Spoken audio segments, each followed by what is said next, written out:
नमस्कार, आपण पाहता हिरकणी न्यूज. हिरकणी न्यूज प्रत्येक क्षण ताज्या घडामोडी आणि महत्त्वाच्या प्रत्येक बातमीसाठी नेहमी तत्पर. शिरडोनची लाखोंची कचरा उठाव करणारी वाहने दुरुस्ती अभावी खितपत. शिरडोन तालुका शिरोळ येथील ग्रामपंचायतीने 14 व 15व्या वित्त आयोगातून लाखो रुपये खर्च करून खरेदी केलेली कचरा उठावाची वाहने गेल्या वर्षभरापासून दुरुस्ती अभावी बंद अवस्थेत पडून आहेत. ट्रॅक्टर, ट्रॉली, ई बाईक आणि अन्य साधने पाणीपुरवठा योजनेच्या जागेत गंजत पडली असून ग्रामपंचायत प्रशासनाची याकडे अक्षरशः दुर्लक्ष होत असल्याची ग्रामस्थातून तीव्र नाराजी व्यक्त होत आहे.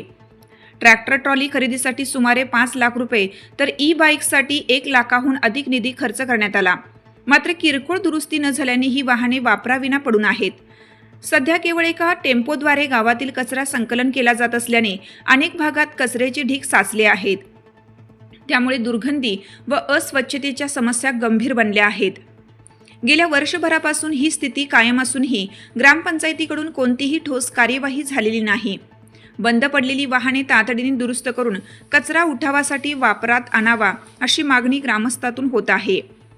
त्यामुळे गावातील स्वच्छता व्यवस्था सुधारून कचऱ्याचा प्रश्न मार्गी लागेल अशी अपेक्षा व्यक्त केली जात आहे.